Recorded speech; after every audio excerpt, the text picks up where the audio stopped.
नमस्ते। चलिए आज एक ऐसी जर्नी पर चलते हैं जो हमारे अंदर ही मौजूद है। हम बात करने वाले हैं हमारे शरीर के सबसे मेहनती, सबसे जरूरी हिस्से की, यानी ह्यूमन हार्ट की। और हाँ, अगर इस तरह के और भी दिलचस्प सफर पर हमारे साथ बने रहना है तो लाइक, शेयर और सब्सक्राइब करना बिल्कुल न भूलें, ताकि ऐसी कोई भी जानकारी आपसे मिस न हो। कभी सोचा है कि आखिर वो कौन सी चीज है जो हमारी जिंदगी के हर एक पल को, हर एक सेकंड को पावर देती है? वो कौन सा इंजन है जो कभी नहीं थकता, कभी नहीं रुकता? तो चलिए शुरुआत करते हैं। सबसे पहले दिल की बेसिक बनावट, इसके कोर स्ट्रक्चर को समझते हैं कि ये असल में बना कैसे है और काम कैसे करता है। तो आखिर ये हार्ट है क्या? देखिए, सीधे शब्दों में कहें तो ये एक बहुत ही पावरफुल मस्कुलर पंप है। मतलब मसल से बना एक पंप जो हमारी चेस्ट में होता है और जिसका बस एक ही काम है, पूरे शरीर में ब्लड सर्कुलेट करना। अब इस पंप के अंदर ना 4 मेन हिस्से हैं जिन्हें हम चेम्बर्स कहते हैं।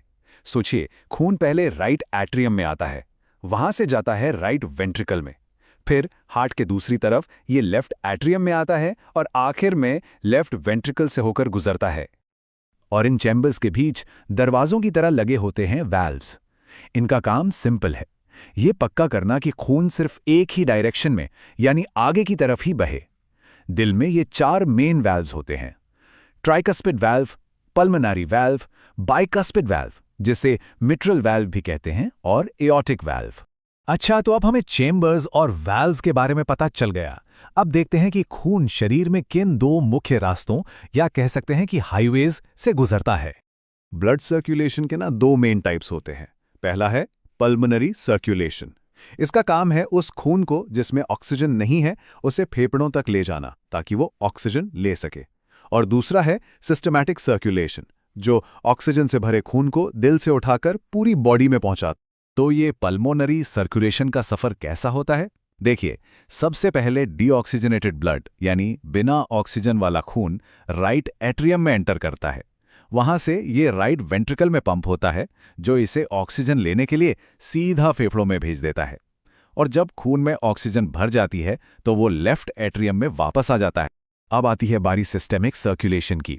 ऑक्सीजन से भरपूर खून लेफ्ट एट्रियम से लेफ्ट वेंट्रिकल में पहुंचता है। और ये याद रखिएगा, ये दिल का सबसे पावरफुल हिस्सा है। ये इतने जोर से पंप करता है कि खून अयोर्टा में चला जाता है, जो हमारे शरीर की सबसे बड़ी धमनी है, और वहां से खून पूरी बॉडी में पहुंच जाता है।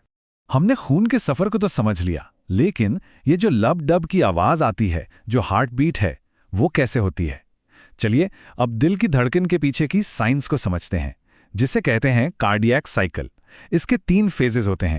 तो ये कार्डियक साइकिल क्या चीज है? बहुत सिंपल है। ये एक कंप्लीट हार्ट बीट का टेक्निकल नाम है। मतलब दिल की मसल्स का एक बार सिकुड़ना और फिर आराम करना। हर एक धड़कन में 3 फेजेस होते हैं। पहला है एट्रियल सिस्टोल, जब ऊपर के एट्रिया सिकुड़ते हैं। फिर आता है वेंट्रिकुलर सिस्टोल, जिसमें नीचे के वेंट्रिकल्स सिकुड़ते हैं। और आखिर में तीसरा फेज है डायास्टोल। ये वो फेज है जब दिल रिलैक्स करता है और अगली धड़कन के लिए फिर से खून से भर जाता है। लेकिन एक सवाल है, दिल को ये सब करने का ऑर्डर कौन देता है? उससे कैसे पता चलता है कि कब धड़कना है? इसका जवाब है दिल के अपने खुद के इलेक्ट्रिकल सिस्टम में एक ऐसी चिंगारी जो हर धड़कन को कंट्रोल करती है।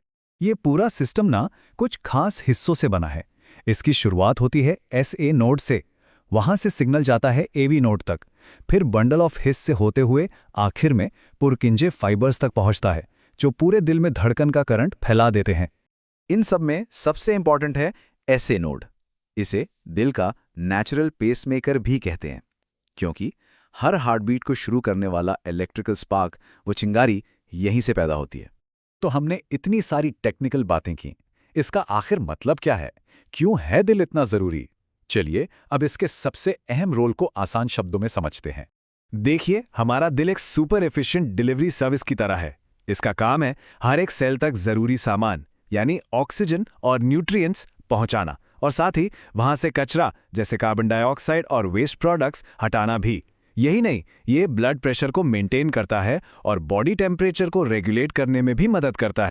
सोचिए, हमारा दिल एक परफेक्ट इंजन है जो पूरी जिंदगी बिना रुके काम करता रहता है। पर कभी सोचा है इसकी इस अनबिलीवेबल लाइफ लॉन्ग एंड्योरेंस का राज क्या है? इसे इतनी एनर्जी मिलती कहाँ से है? आज हमारे साथ इस सफर में शामिल होने के लिए बहुत बहुत शुक्रिया। अगर आप आगे भी ऐसे ही जानकारी भरे सफर पर चलना चाहते हैं तो लाइक, शेयर और सब्सक्राइब करना बिल्कुल ना भूलें। मिलते हैं अगले सफर में।